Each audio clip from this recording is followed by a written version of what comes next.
right. Give us just a couple of minutes and let's wrap up some thinking here. And kind of, we've looked at the notes that you guys had done before the last break.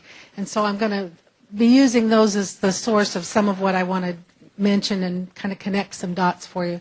If you have more comments, please be sure to leave them for us before you leave today so that we can include those in our discussion about tomorrow, because we want to continue to integrate everything into that tomorrow, all of your, the things that you need us to do. But I want to just remind isn't the word I want. I want us to think together about the fact that this workshop is about moving from liberation to leadership. And what you've been hearing today so far is the liberation piece. How do people become liberated? How do we know how we can make this happen? So we've been talking about strategies for liberation. And are we offering leadership opportunities to everybody in an equal and fair way, in a just way? Now, one of the things that was up here earlier today was everybody is unique, essential, and whole. And we say we believe that, but do we behave? This is time for self-examination for all of us, I think. Do we behave in a way that really recognizes that? The work of justice is not complete until the most marginalized are full participants. And some of you may or may not agree with the who that group of marginalized people are, but I can tell you right now, you have marginalized people. There are marginalized people with disabilities who are not adequately connecting for whatever reason, and it's true everywhere.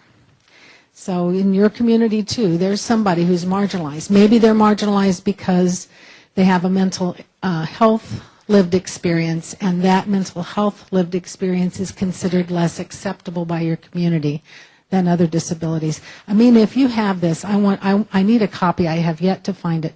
And I can't remember if it was in the mouth or in the rag, but there was a cartoon called A Hierarchy of Disabilities, and it was one of those hierarchy triangles, you know, or at least a list of disabilities like this. And at the top of that list was good-looking 30-ish paraplegic males who play basketball. Right? They're the most accepted. They get the movie roles. They're the ones that are acting. And it went on down through the list of how we treat, society treats different disabilities. And the reality is that some disabling conditions are more acceptable in our society than others. And whether we like that, of course we don't like it, whether we believe that or not, we need to give that some thought. Because, you know, we were talking today quite a bit about communities of color, but that's not the only group of marginalized people. Sometimes it's people of a certain disability. So perhaps people with a developmental disability are considered marginalized in a lot of our communities. We're required to serve across disabilities, but I bet you don't. So we need to think about that. We need to think about the true belief that people are all a part of this community if they recognize that they have a disability. You know, there's a bureaucratic term. It shows up in your 704 report. I said I wasn't going to talk about regulations and stuff like that. It's unserved or underserved. You hear that phrase? That's kind of a patronizing tokenism, you know. I don't like the term. But the reality is you have had to identify some populations in your community that are not fully served. You do it every year. Whether you do it thoughtfully or not, we hope that this conversation will bring you to a greater level of thoughtfulness around who is marginalized in your community. Because it's not always who you identified on your 704 report, and it's not always who the SILC identified, your Statewide Independent Living Council, identified in their statewide plan. Sometimes we are not paying enough attention to all of the people there. You know, do we sometimes discount people who are discharging pain? I think more than anything about what you were saying, Amina, I kept thinking, and the people who behave like that make us uncomfortable. And so we shuffle them off rather than inviting them in. And we really need to stop and think about that. When people are noisy, angry, acting out, crying, unable to hold it together in a meeting, whatever it is that's going on, that's this discharging that Amina's been describing, makes us uncomfortable a lot of times.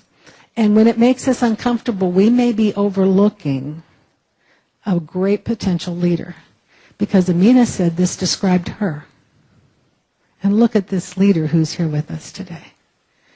So when you have somebody in your group of people, in your disability community, who is discharging pain, how do we help them to come past that into leadership? And that's the conversation that we're going to continue.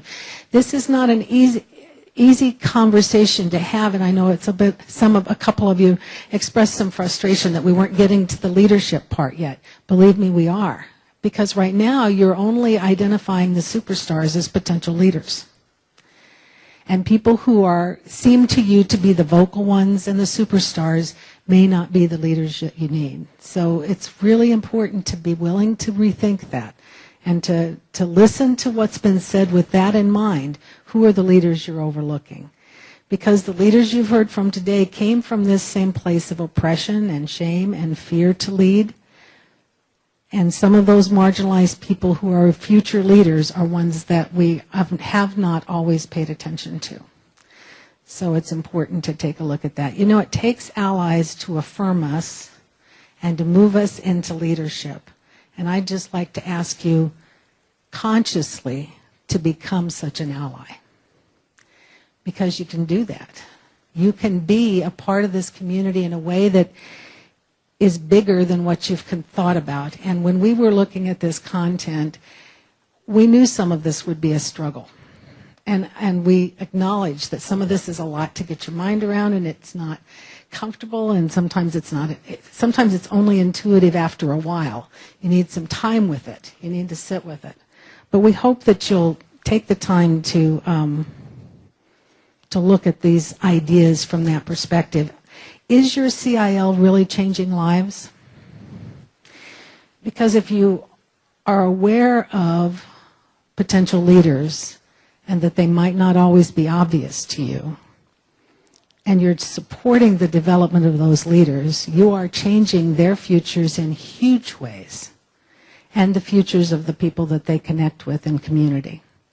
So from that standpoint, just wanted to kind of bring that around. Does that help connect the dots a little bit? I don't know. Okay, yeah.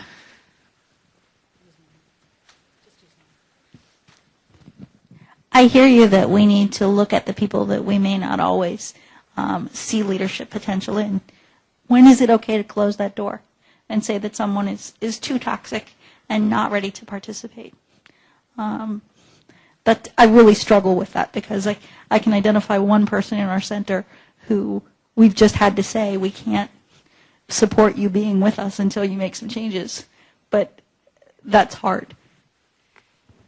And it's an ongoing assessment of the environment that you're going to be doing with your allies, with the peers.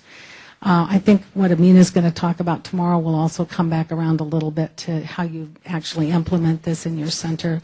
But it is true, all of those things that you saw sometimes are taken to the extreme in a way that is toxic for not just the person who's exhibiting that, but also for everybody around them. And you certainly want to think about it from this standpoint and try and bring them back around to say, what is it you're experiencing here? Where's this coming from? And I think that if you have some skilled peers, they can probably assist with that on a one-to-one basis so the toxicity doesn't spread in groups where they try to assume whatever it is they're doing, assume power or hijack the meeting, which is sometimes what you see. But that may be something that needs one-on-one to begin to happen. I don't know if any of the presenters or anybody else wants to speak to that, but that's one thought anyway.